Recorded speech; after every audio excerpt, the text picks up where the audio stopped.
Hello everybody, it's Claire here from Sewing by Claire, and the next in our Skill Builder series is the French seam. Now this is a personal favourite of mine because this gives you such a lovely finish and it's just so robust, so I really like this one and I hope you'll enjoy making it too. I did hear an interesting fact the other day on, I think it was Instagram actually, and somebody that I followed, and I wish I could remember who it was, actually said that in the French patterns they refer to this seam finish as an English seam, and of course in English patterns or English speaking patterns we refer to it as a French seam, so that was quite a peculiar thing to hear about. But anyway, less of the waffle, let's get on with making our sample of a French seam. So first of all, let's have a look at this little sample that I've done previously about a French seam. We can see that on the front it looks just exactly the same as it does for an unfinished seam, so you've just got this lovely pressed seam. But on the back, if we turn over, whereas on our unfinished seam we've got this extra seam allowance and we've got this fraying, on a French seam, look how neat that is, just so beautiful. And in order to do this we have to sew the seam twice. Now you can argue that with doing the pinked seam and also with doing the zigzag seam we still do sew them twice, so in actual fact it's not a lot extra work, but it is just such a fabulous finish, look. So we particularly use French seams on fine fabrics like this georgette that we've got here, where we can see there's lots of fraying. I mean, that's obviously been, I've pre-washed this fabric so it has frayed a little bit more, but even if we were to cut this off we'd still get quite a lot of fraying. It's quite a thin fabric as well, and sometimes when you make a garment from this type of fabric you can see sometimes that when you pull on the seam with the stitches you get a gap in the threads. And you might have seen that on garments that you've worn before, where it's got quite a long stitch length, so there's quite a big gap between the stitches, and then if there's any pressure put on any of that fabric at any point, it will then pull apart. So a French seam, actually with having the two seams very close together like this, does help just relieve some of the pressure on there, and we can even shorten the stitch length if we wanted to make it a little bit more robust, but most of the time I've used a 2.2 stitch length and found that to be absolutely adequate.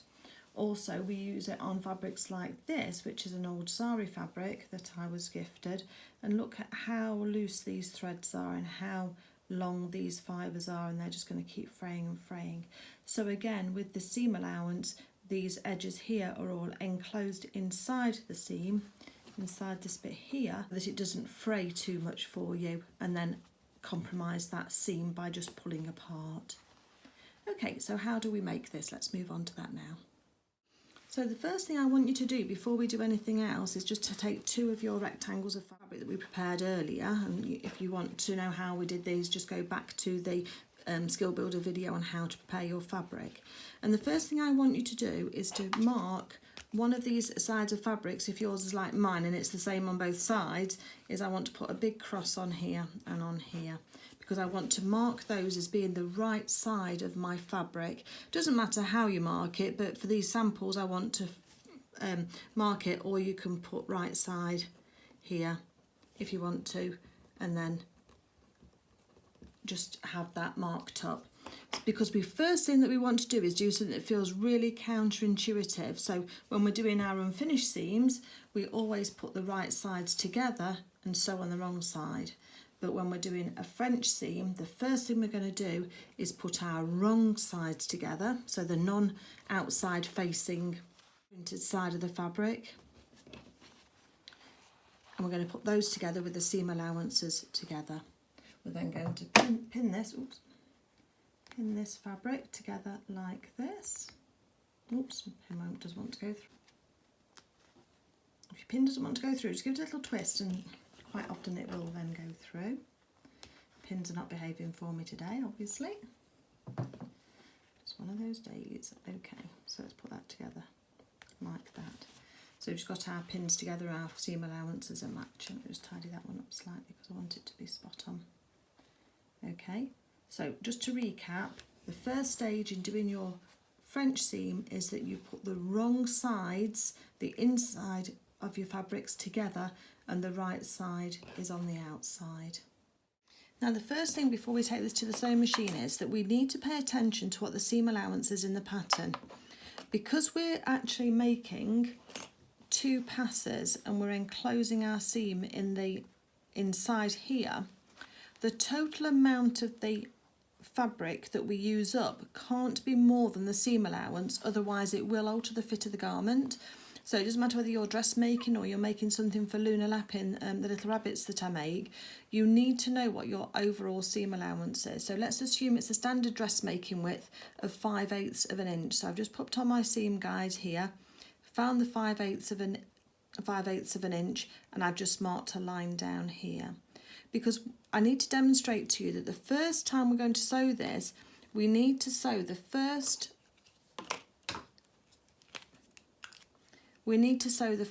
seam allowance at 2/8 of an inch, which is going to take us just here, because then once we've sewn that, we've then got to flip it round and we've got to we trim this down. Okay, so we sew a first pass here at this 2/8 of an inch. We're then going to take it and we're going to trim this down a little bit more. We don't sew it less than that because it can get really stuck into our sewing machine and just make it more difficult. But if we start off with this at 2/8 of an inch first, then that really does help us as to what we're doing. That's just over 1/2 centimetre, that is, for that first seam allowance. So I'm just going to sew that seam all the way down here. I'll do that bit first, then come back to hope it'll all make sense as we move through. So I've looked on my sewing machine and I've got my markings on here. We've discussed this earlier. So there's 1/8 of an inch there and 2/8 of an inch here. So if my machine needle is in my 3.5 position right in the centre of the plate, then I know that if I line the edges of my fabric up with this 2/8 of an inch mark here, that will give me the right seam allowance. That's what I'm going to do. I'm going to line that up just there. I'm just on a straight stitch and I'm going to forward and back as I start. So let's do a couple of stitches, reverse for a couple of stitches like we did on the unfinished seam, and then we're just going to sew this seam down here. Oops, watch my fingers.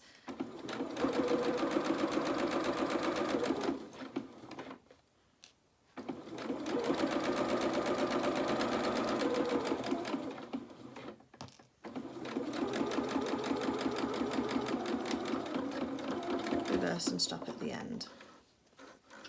Okay, let's trim our threads off, keep everything nice and neat. So we've just sewn the right sides, if it's a printed fabric, the printed sides of our fabric together, and we've just done it at the 2/8 inch. That's the difference between the ink, the pen, and the ink side. So what we do now is we can go and just press this seam now and just press it flat. That just makes sure that it's all straight and flat for us. So let me do that and I'll come back to you. So what we need to do now is we then just trim this down, just down by 1/2 to 1/8 of an inch. So you can either do this with your scissors if you've got a steady hand. And we're just trimming that just by 1/2.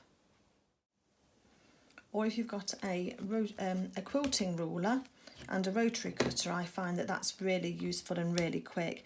And what I do is I line these lines here. There's 1/8 of an inch just there, and I line that on my stitch line, and I can use that going further up. And if it's a curved seam, because sometimes we do have French seams on a curve, just do 1 inch at a time, and then you can then trim it up as well. So again, that's just going to go on here. And that then just takes that off as well. It just takes the risk of chopping too much off. Also, just be aware that if when you're cutting, you get any threads like this on your French seam, because I would actually take that off as well at this point. You don't want any, we call them whiskers, you don't want any whiskers showing through.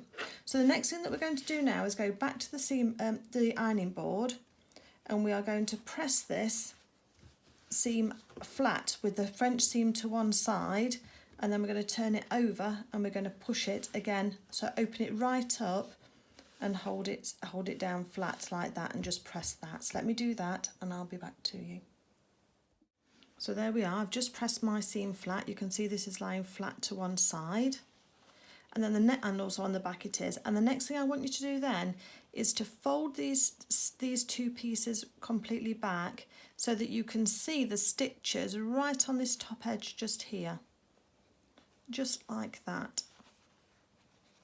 You can finger press if you want to, just make sure that those stitches are right on the edge. And then once you've done that all the way along, I want you to just take it to the ironing board and press it. Just make sure, just roll it in your fingers if it's not quite right, because you do want that to be right on the very top when you're doing a French seam. Okay, so there's my nicely pressed now with all of my stitches on the very top. And now we're going to return this to the sewing machine again, and we need to just be aware that if we're going to stick to the same seam allowance we've still got quite a bit left there. So we can do another 3/8 of an inch now as our next seam, and we'll be fine then to use up all the rest of the seam allowance. That's what we're going to do now, is do the next pass down and sew this down away from that cut edge that's sort of now hiding inside. So that's our cut edge inside and the right sides of our fabric. So now it feels like we're back to normal now and sewing a seam, and we'll have the right side of our fabrics facing outwards. So that's what we're going to do next. So again, I'm using the marks on my presser foot on my plate here, 3/8 of an inch, lining my fabric up. I've got the ends of my threads at the back here. I'm just going to hold on to those out the way so we don't get a nest underneath. I'm just going to do a couple of stitches forward, a couple of stitches back. We still need to anchor those threads, and then we're just going to sew that all the way down.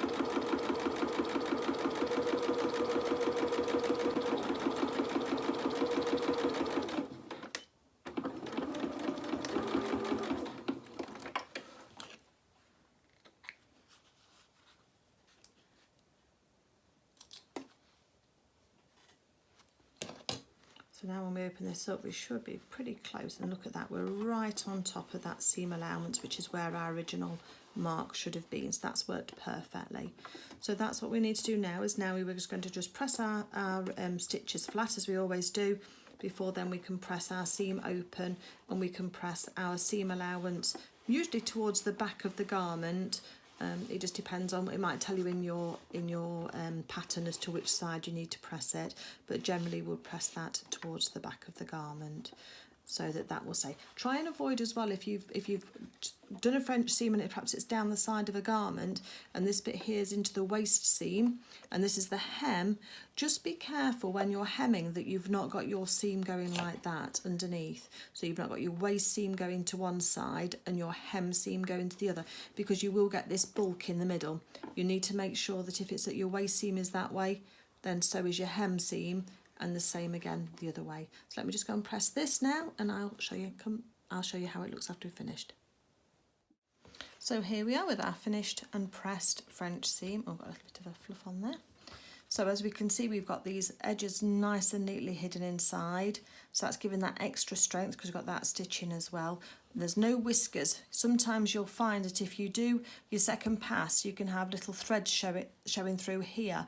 And that's why you need to keep, when you do that first pass and trim it, you need to keep that as neat as possible.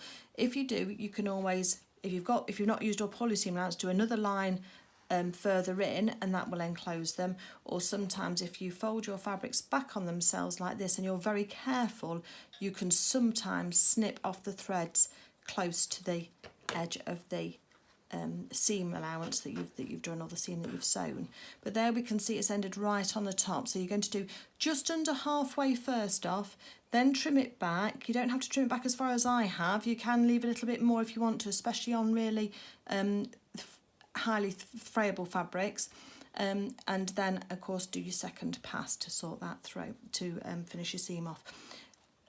French seams are done very much so on lingerie and lace fabrics, that type of thing. If I also just get Luna's ballet skirt, so in the ballet skirt, using this tool, if I can find the seam, where is it? Where's it gone? Here it is. You can see that I've done a French seam on this one. So again, did the first pass, trimmed it back, and then did a second pass. Didn't matter how big it is. But look how neat that is. There's no zigzag edge, there's no pinked edge. It just looks really nice and neat and tidy. The same way I've done on this dress here again for Daisy's twirling dress. I used that finish again on the net just to hold those fabrics just nicely together, and also if little fingers are playing with these, it can make it nice and robust. But also I've done a matching seam here on the hem, on the side of the skirt for Daisy's twirling dress, and we can see that that seam there is quite nicely sewn too with those fabrics. If you feel it, you can feel the edges in between, but there's no twisting. So I've got my waist seam, because that's the waist seam there from the bodice, and the hem all lying the same way. So that's what you need to do as well with yours, is to make sure that you don't have a twist in this seam as you're sewing, otherwise it will give you a bulk and a bit of a bump. But yes, I love a French seam, I really do. It takes a little bit longer to do. I think it's a fabulous finish. I think it looks great, and I think it's really robust as well for when little ones are playing with either their own clothes or with clothes of dolls' clothes as well. So you can choose that one as to which one you did. So I hope you've enjoyed this one in the latest Skill Builder, and this was on the French seam. Of course, you can always write notes as well to sew.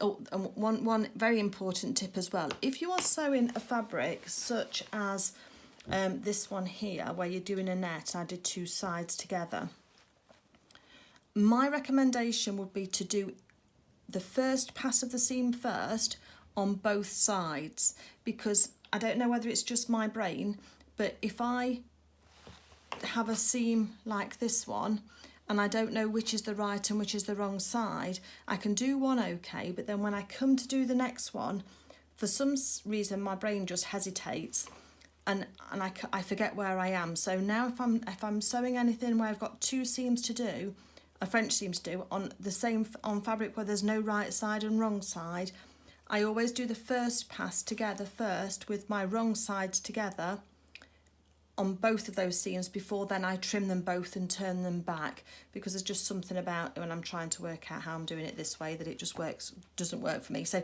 just in case that's the same for you, then it's just a quick tip just to do them all, each stage on all your seams at the same time. Okay, thank you for watching, everybody.